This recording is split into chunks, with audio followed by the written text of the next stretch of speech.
You might have noticed something about Xbox recently. Once upon a time, if you were into Japanese games, well, the very idea of the Xbox brand would make you feel a bit sick. Right, it just wasn't really the place. Nowadays though, if you want access to the East's finest, you're probably an Xbox Game Pass subscriber.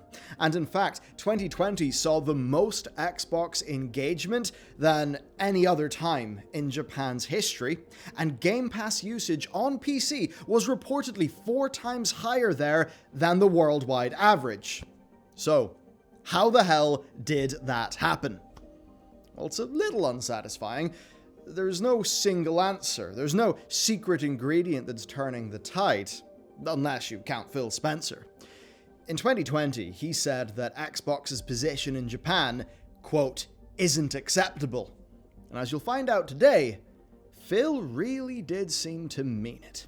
Now, if you would like to support the work that we do here, and also get some cool shit, like the axe pin that is our loot in this month's Patreon, as well as some other art, and there'll be new content and neat things coming soon, including the daily briefing, which is live there right now, you can check out the Patreon. Bunch there, and that's what supports the team the most. So, thank you for your support. And with that said, let's go. For a bit of history, Japan really did not like Xbox. The Xbox 360 sold 1.6 million units in Japan across its whole lifetime.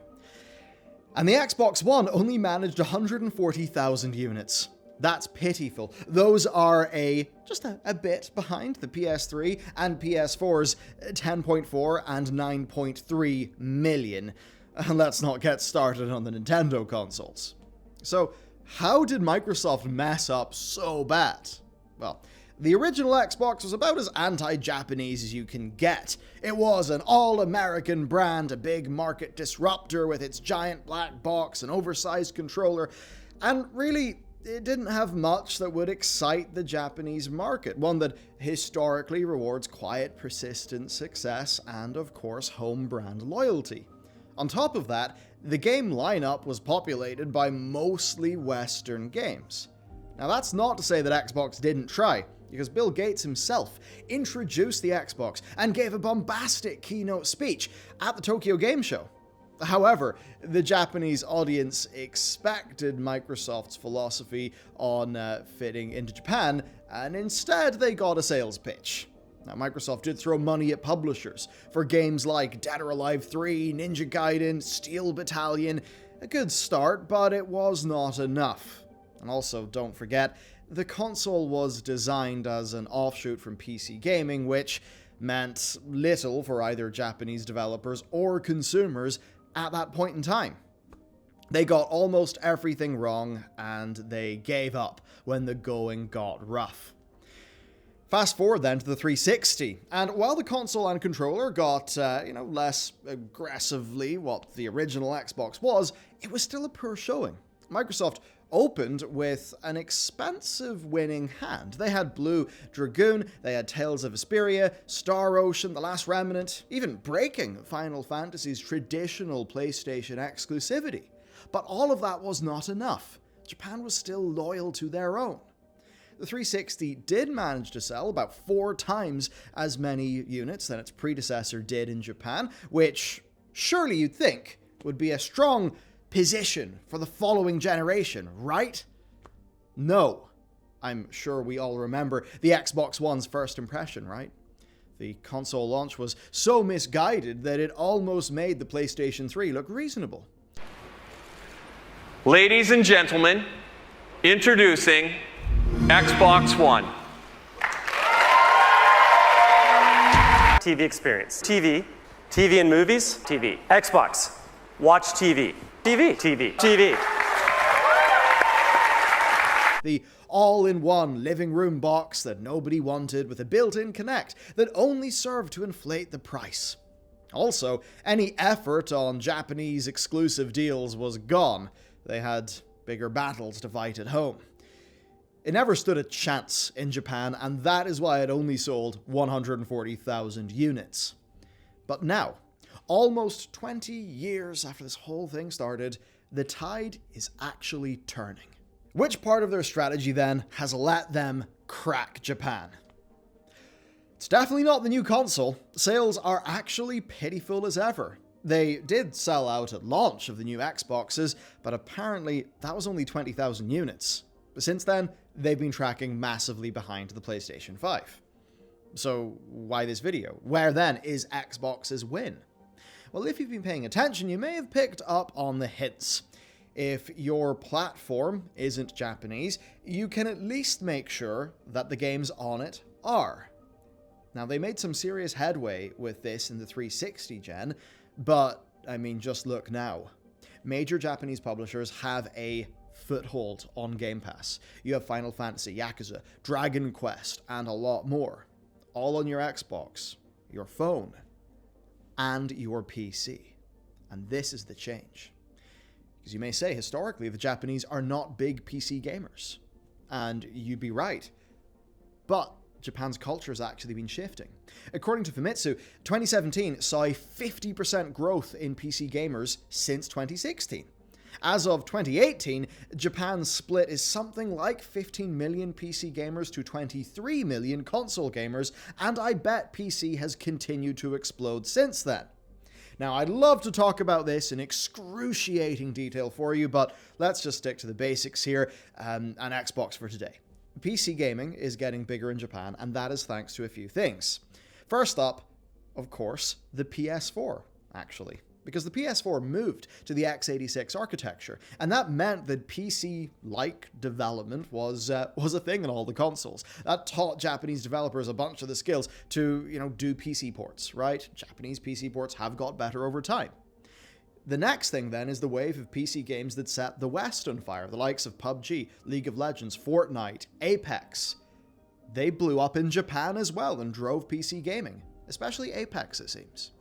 Another factor, then, is Sony's seeming abandonment of Japan, but more on that one later. Now, what matters here is that the Japanese PC gaming scene is rising fast, and Xbox is no longer just a console.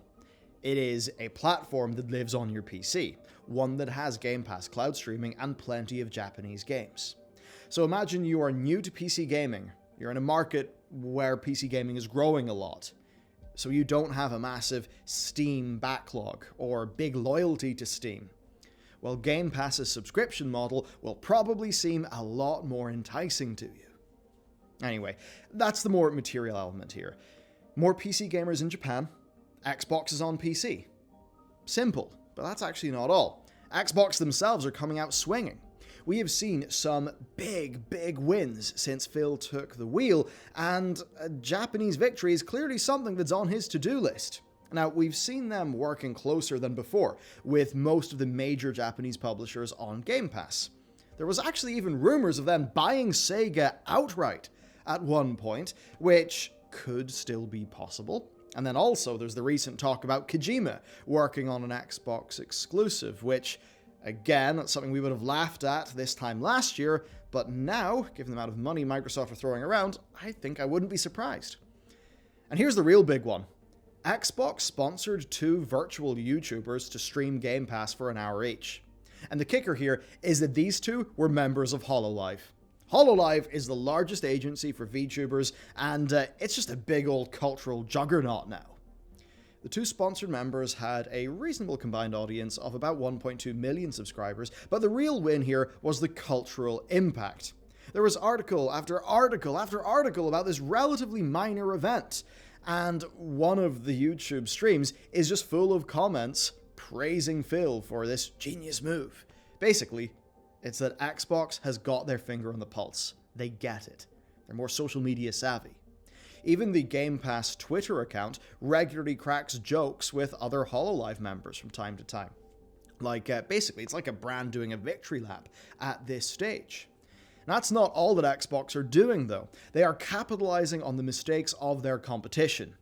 For every 2 or 3 comments in those HoloLive streams that are praising Xbox and Phil Spencer, you always get one calling Sony out. And while that is hardly a scientific measure, do see the video last week where we went in depth about PlayStation and how it is becoming a truly Western-centered, Western-focused brand, one that is actively destroying the goodwill of the Japanese and Japanese-aligned fans and market.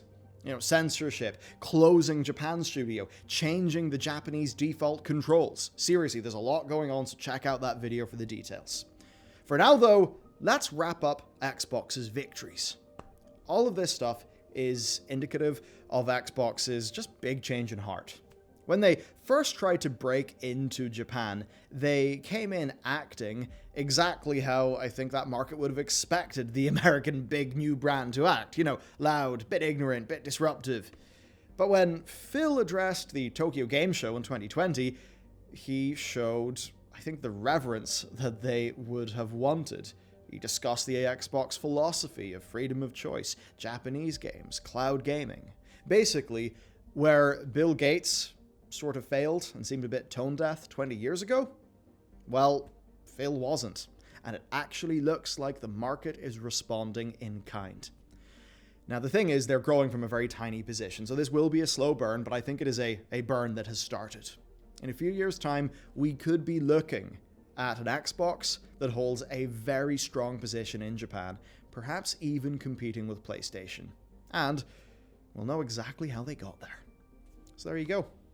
I really recommend checking out the video we did in PlayStation. I think it's a perfect complement to this one.